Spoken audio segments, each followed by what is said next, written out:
Welcome to the webinar on Reader's Advisory and a Culture of Reading Online. A version of the presentation slides and a detailed handout are available on our website. Social media and e-resources can be a great way for libraries with limited hours and staff to offer reading suggestions and reach outside of their physical walls. There are countless Reader's Advisory websites available, so find out what your patrons are looking for and make a judgment from there. Some patrons are really self-reflective and aware about specific things that they like or dislike. Some patrons will read anything in one genre, and some will read anything published by certain authors. There's Novelist, which is patron exclusive and gives detailed descriptions and terms to books, authors, and series. There's Goodreads, which is the most popular publicly accessible site out there for Reader's Advisory. They give their recommendations based mostly on genre and what others have read. There's also Literature Map, Which Book, Your Next Read, WorldCat Fiction Finder, Library Thing, What Should I Read Next, Penguin Books Hotline, and TasteKid. Novelist is incorporated into our track catalog online, so people can have easy, quick access to a couple recommendations. All they have to do is find the Suggestions and More tab on the item description page of a certain book. In here, they will get ratings from Goodreads and suggestions from Novelist. If the book is in a series, you will see the series books. You'll also get recommendations based by series, by title, and by the author. If you click Why This Match, you'll get a specific reason, so you can figure out for sure if this book is something that will work for you. You will notice, however, that there are only a handful of suggestions. To get more suggestions, you have to go to the full Novelist website. The Peace Library System offers access to two Novelist sites, Novelist Plus and Novelist K-8. They both give suggestions based on appeals factors instead of genre or author. K-8 is simply the kid-friendly version of the site and blue, like you can see on this website here, whereas Plus is orange and offers no age restrictions. These are the only differences between the two. The homepage has a recommended reads list panel on the left. You can browse through genres and subgenres to find pre-made lists. For example, you can go to For Fans Of and choose For Fans of Outlander. To find other books that have to do with time travel, romance, war, Scotland, historical fiction, and adventure.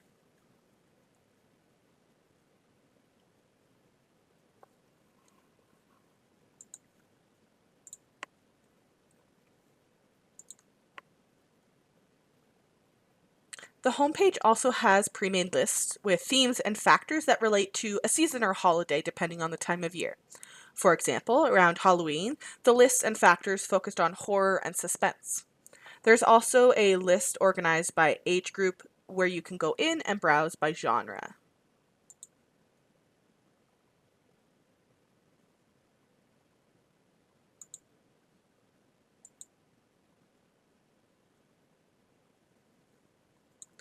You can also find more recommendations by hovering over Browse By and choosing Genre. Here I can select the age group and pick the genre, just like the other page you just saw.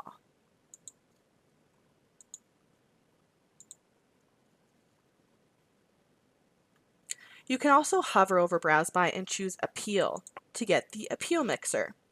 Here I can choose factors that really make me love a book and see what results you get.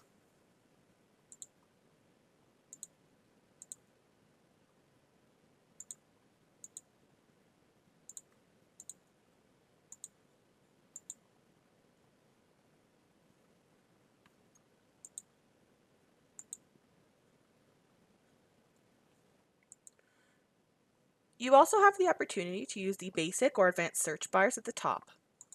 Try searching for a book that you know that you really like, or an author that you really enjoy. If you run a general search as a keyword rather than specifying to a single author, you will get a results page rather than go to the specific author or book page. Here I can select a book I know I enjoyed and see all the appeals factors it has been given, and also see read-alike titles. I can also scroll to the very bottom and select specific parts of it that appealed to me and run a search. You'll want to keep these terms as broad as possible to keep a wider net to catch more books.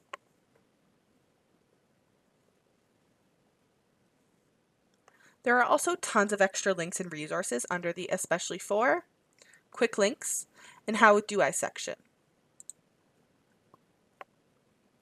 Goodreads is a free reader's advisory site with millions of users. Their suggestions are based predominantly on genre and what others have read. You can create bookshelves, give yourself a reading challenge for the year, get involved with discussions and threads, talk to authors, and vote for books. As you begin to rate books and create shelves, your recommendations are going to get more accurate. You can hover over the Browse section and go through recommendations by genre, enter giveaways, or go to Explore to find out some more information. You also have the option to go to Lists. Here you will find thousands of lists where books have been included based on votes. Try searching for a term or tag on a topic that interests you, and I guarantee you will find a list.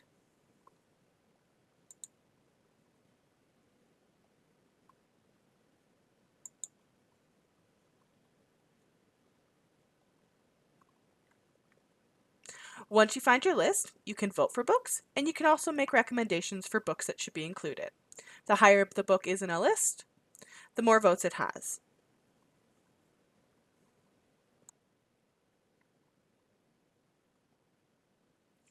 With the majority of our libraries being rural, many patrons may be facing barriers that stop them from going to your library. Sites like Goodreads and Facebook can help you reach those potential patrons and offer support so they can join the reading community. During this webinar, reflect on what you've been doing. Some of these can be small changes, while others may require some preparation and communication between staff, volunteers, and yourself. Do you read? Does your staff read? And do you talk about books? A really basic place to start is reflecting on your current habits. If you or your staff already read, that's great. If not, try to find ways to change that. If you have staff meetings, take a few minutes at the end to discuss any books people have read and their takes on it. This can be great for information exchange, but it can also be great to find out what your coworkers prefer. If you aren't a fan of Westerns, but you know that your coworker Bob is, then you know where to go when you get asked for a recommendation in a Western genre. Offer space to share. For our libraries that normally don't have shift overlaps, try to create a Facebook group or a thread where you can go to discuss books. You could also try having a staff reading journal at the circulation desk where everyone can contribute. Try staff reading competitions to diversify your reading habits and make it fun. Rotate who is in charge of displays and reading lists so you work with everyone's strengths. For example, I am a huge fan of fantasy and historical fiction novels, so let me take the lead on those. But if Bob, the fan of Western, wants to take the lead on Western displays, let him go for that. Do you and your staff know how to use our e-resources? Promote Overdrive, Hoopla, Cloud Library, and Novelist to your patrons in the library and online.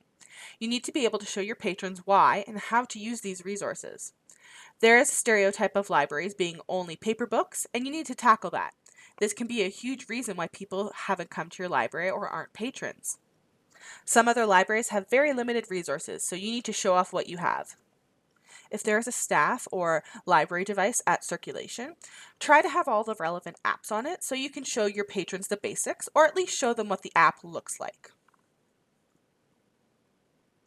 Do you use LibraryAware?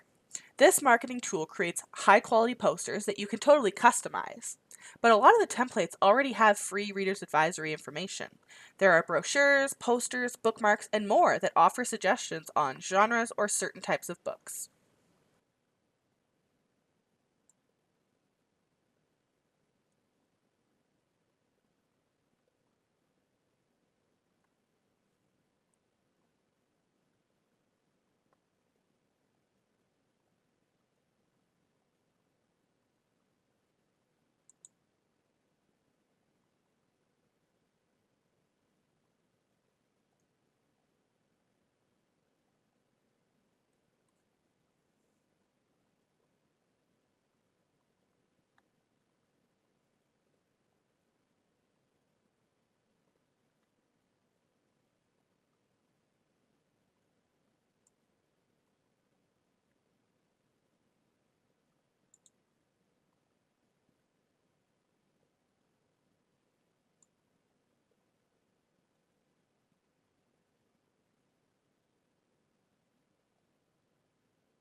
Are you up to date on current trends, cultures, and upcoming adaptations? Being aware of what people want to read in the near future can be so incredibly important. You want to make sure that your patrons don't leave angry because a book they want has a 3-month waitlist and you can't offer them anything else. Be aware of current TV shows, films of book series that are popular, and use them as themes for book displays, read-alike lists, programs, movie nights. For example, the book Before I Fall by Lauren Oliver has been adapted into a film. The film is being released in March. Do you have a list of read-alike books already? Do you know where your other Lauren Oliver books are?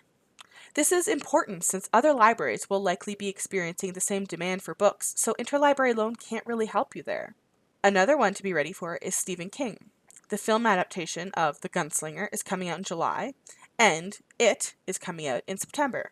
Do you have a read-alikes list ready? Do you know where your Stephen King books are? Do you know authors that are similar to Stephen King writing style or topics that he covers? A perfect example of this is Gilmore Girls. In November 2016, the show released a 4-episode season on Netflix. The main character, Rory Gilmore, is a huge reader, and it is well documented throughout the 9 seasons of the show. Did you post any of the Rory Gilmore reading challenges that were floating around online? Did you promote box sets of the show? Did you even know it happened? Do you have reading lists and read-alike lists available, online and in your library? You obviously can't make a list for every book. That's when you would suggest patrons using Novelist. But when film adaptations of books come out, that book tends to be at the top of everyone's reading pile all at once. You can't have enough copies in the library or even in our system to avoid waiting lists. But being able to offer something comparable to hold your patrons over while they wait can make a big difference. Use readers' advisory sites, blogs, and news sites. Have these lists on hand and ready when a big film comes out.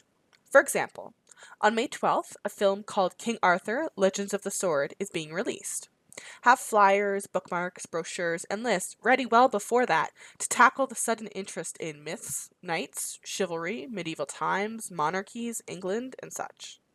If you want to go the extra mile, check to see if you have the 2004 film of King Arthur available in your library and maybe have a movie night with it. Do you use social media to its fullest potential? Social media is incredibly important and a really inexpensive way to promote yourself, especially to people in your area that don't have library cards or don't even know you exist. Facebook is very commonly where people go to get their first impression of you, and if that page is abandoned or doesn't appeal to them, you potentially lose a patron. Play around with the idea of hosting live videos. Libraries like New York Public Library have hosted live readers' advisory sessions with their librarians.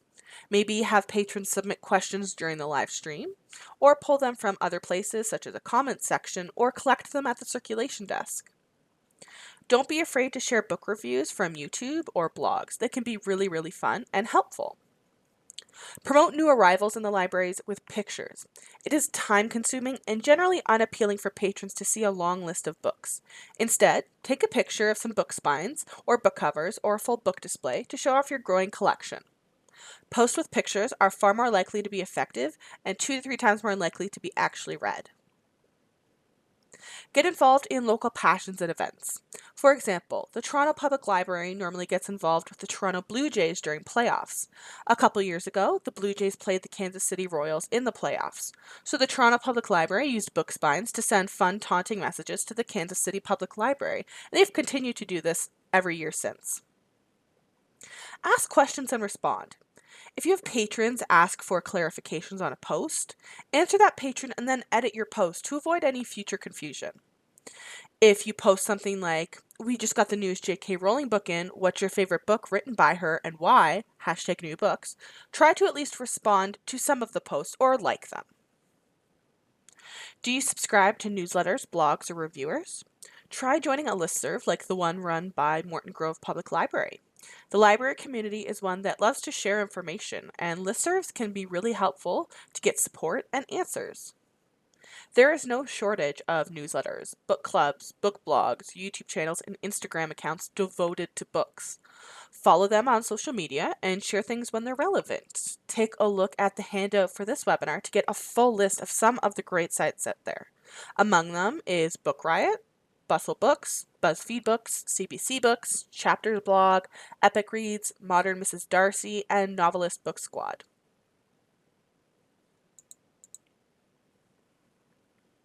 Do you have a Goodreads account? This can be really handy and used in a couple different ways. Firstly, you could use it like the Canmore Public Library does. Create a profile with the library's name and give each staff member a shelf to curate, or curate shelves by genre. This is a great way if you have patrons who tend to ask for recommendations in a specific genre or from a specific staff member. You could also try using Goodreads as a host for a digital book club. Grand Prairie Public Library does this, but if you know that you maybe couldn't keep one up to date, suggest patrons join one on here anyways. There are lots of book subscriptions like Owl Crate that run a book club, and you are free to join even if you don't subscribe. Do you offer competitions or prizes? This is a great way to appeal to people of any age. Offer a reading challenge for the month and give the winner a bookish prize, or let them pick the book for the next month. Hold contests like who can read the most books in a month, who can write the best review, who can submit the most creative writing piece, or something like that. Year-long reading competitions can be a great way to offer programs for adults that are very busy. Create a list or pull one off the internet. Both Grimshaw Public Library and Slave Lake did a great job of sharing this on their social media accounts at the beginning of 2017. Grimshaw even made a point of saying that there would be paper copies of this list in the library. This allowed access to patrons who can come to the library and those who can't. If you're having a hard time creating a list, you could look at master list blogs, like the one hyperlinked here, to just get some ideas. There really is a never-ending list of reading challenges that you could run as a librarian or for specific age groups in your library. Just take a look at lists like this. Try an author visit.